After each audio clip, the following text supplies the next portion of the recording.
This week exclusive, General Keith Alexander, the four-star general who heads the National Security Agency. General Alexander, thank you so much for coming on this morning. First off, this news that Snowden is apparently on his way to Moscow, perhaps to Venezuela.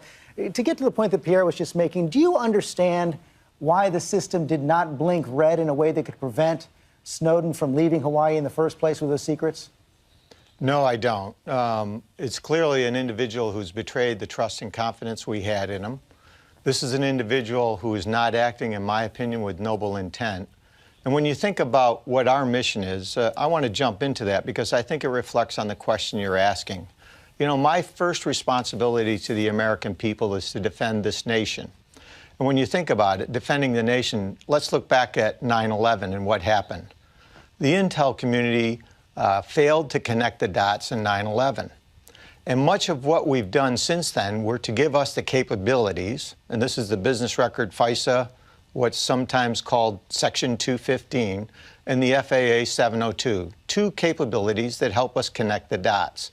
The reason I bring that up is that these are two of the most important things from my perspective that helps us understand what terrorists are trying to do. And if you think about that, what Snowden has revealed has caused irreversible and significant damage to our country and to our allies. When on Friday, we pushed to Congress over 50 cases where these contributed to the understanding and, in many cases, disruption of terrorist plots. And I brought with me a quote because I thought it was important to read this. And as an Army officer, you may know I can't read that good, but I'm going to try. This was a report issued by the Senate Select Committee on Intelligence in 2012 in support of the reauthorization of the 2008 amendments to FISA. And I quote, "Through 4 years of oversight, the committee has not identified a single case in which a government official engaged in willful effort to circumvent or violate the law." What that means specifically is we take protecting our civil liberties and privacy as one of our key foundational values. And I want to ask more about that, General. But first, one more question about pretty startling that you didn't know why the alarm bells did not go off. So what's to say that this couldn't happen again? There are about 3.5 million private contractors with top secret classification, about 1 million with government clearances. How can you prevent this from happening again? Well, this is a key issue that we've got to work our way through. Clearly, the system did not work as it should have. He betrayed the trust and confidence we had in him. This was an individual with top secret clearance whose duty it was to administer these networks. He betrayed that confidence and stole some of our secrets. We are now putting in place actions that would give us the ability to track our system administrators, what they're doing, what they're taking, a two-man rule. We've changed the passwords. But at the end of the day, we have to trust that our people are going to do the right thing. This is an extremely important mission, defending our country. When they betray that trust, well, then we have to push it over to the Department of Justice and others for the appropriate action. In the statement that Hong Kong put out this morning explaining why they allowed Snowden to leave, they also say they've written to the United States government requesting clarification on reports based on Snowden's information that the United States government had hacked computer systems in Hong Kong. He said that the NSA does all kinds of things like hack Chinese cell phone companies to steal all of your SMS data. Is that true? Well, we have interest in those who collect on us as an intelligence agency. But to say that we're willfully just collecting all sorts of data would give you the impression that we're just trying to canvass the whole world. The fact is, what we're trying to do is get the information our nation needs, the foreign intelligence. That primary mission in this case, and the case that Snowden has brought up, is in defending this nation from a terrorist attack. Now, we have other intelligence interests just like other nations do. That's what you'd expect us to do. We do that right. Our main interest, who's collecting on us? And I just say, let's look back at where that source comes from. Well, that was the government of Hong Kong, though, putting out that statement. Are you confident that we have not broken the laws of Hong Kong? I'm confident that we're following the laws that our country has and doing what we do. We have a set of laws that guide how NSA acts.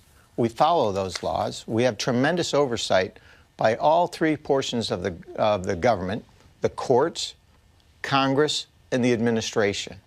And when you look at these laws and the way they've been passed and the oversight mechanisms that we have, I am confident that we are following our laws. Finally, that final point that Pierre made, the question about some government officials are asking whether WikiLeaks is a legitimate journalistic organization or an enemy of the state. Where do you come down on that?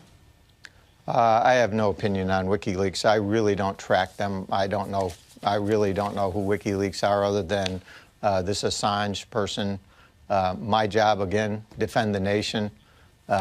So let me move on to that then, because speculation. You just said that as you testified to Congress this week, that the government programs have helped prevent 50 terrorist attacks. Senators Wyden and Udall from the Intelligence Committee responded to that assertion this week. They acknowledged that the PRISM program had been quite effective, but they went on to say this.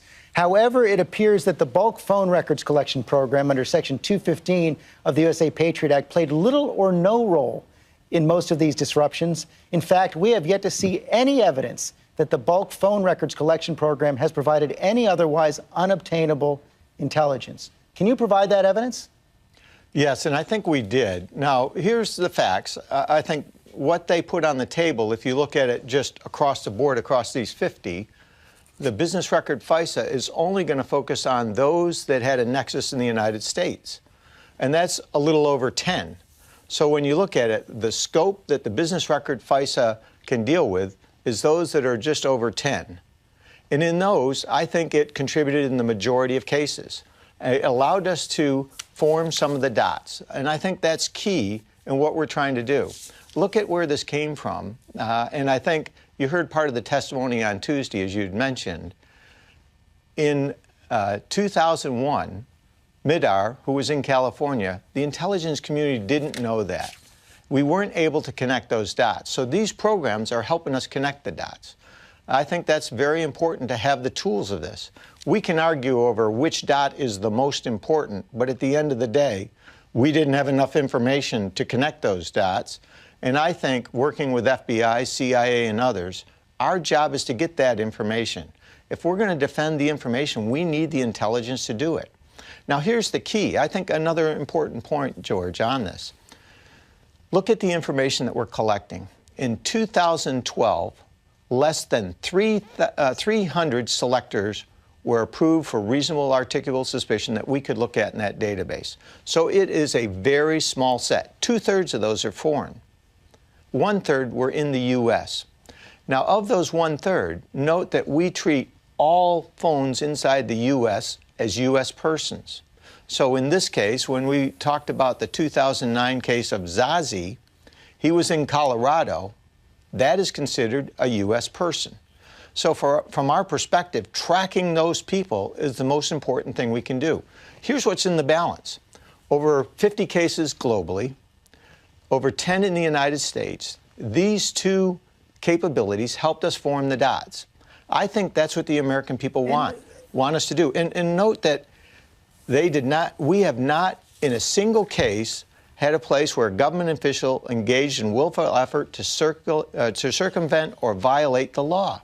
0 times have we done that. So you say it's from my completely in the law. You know, when you talk about this tracking, though, the president told Charlie Rose this week that what he could say unequivocally is that if you are a U.S. person, the NSA cannot listen to your telephone calls. Now, I understand that under the 215 program, you don't listen to the phone calls, but is that statement correct? I would assume, and tell me if I'm wrong here, that if an NSA analyst is tracking someone, say, in Cuba or someone overseas who then calls the United States, you're going to listen to that phone call, correct? Right. You're asking a different set of questions. So let me put, first of all, the prime directive on the table. The FISA law makes it clear. In order for the NSA to target the content of a U.S. person's communications anywhere in the world, anywhere, NSA requires probable cause and a court order, a specific court order. So if we're targeting outside the United States a terrorist, and they happen to talk to a U.S. person inside the United States, yes, we would follow that law. And the minimization procedures that I think were leaked earlier this week talk about the responsibilities that we now have with respect to those U.S. persons. And we follow those. We train our people how to do this right. We get oversight by justice. We get oversight by the courts. We get oversight by the administration and by Congress, all three parts of government. From my perspective, our most important job is defending this nation. we follow the laws, and we defend this nation. And I would tell you, when you look at, on balance, over 50 cases that we've helped disrupt terrorist plots and contributed information to those, 0 times have we come up with a place where we have failed the public's confidence or Congress' confidence in these laws. I think that's pretty good. I think that's what we've got to do, is we've got to move this debate from a political debate to a debate on national security, because that's what we're talking about, the security of this country. And the head of the Director of National Intelligence, Mr. Clapper, has said that cyber threats are the top national security threat. And you are the head of the U.S. Cyber Command, so you preside over elements of the Navy, the Air Force, the Army that deal with cyber warfare operations. And in your testimony to Congress, you said that this involves both defensive cyber warfare but also offensive operations. Here's what you said. This is an offensive team that the Defense Department would use to defend the nation if it were attacked in cyberspace. 13 of the teams that we're creating are for that mission set alone. And one of the documents leaked by Mr. Snowden, the PPD-20, I believe, elaborates on that authority. He also says that you have emergency authority to act on your own in circumstances, including anticipatory action against imminent threats. So that's a preemptive capability, preemptive authority for you. Can you help explain under what kind of circumstances you would be authorized on your own to launch an offensive act of cyber warfare? So, to be clear, what I can do on my own right now is within our networks to launch offensive measures to stop somebody from getting into the networks. Anything that I want to do outside the networks that is offensive in nature, we would have to call the Secretary and the President to get their approval. So there are things that we can do to stop packets in flight, but from our perspective, any actions that's offensive in nature would require the policymakers. This is no different than if you think about the nuclear situation.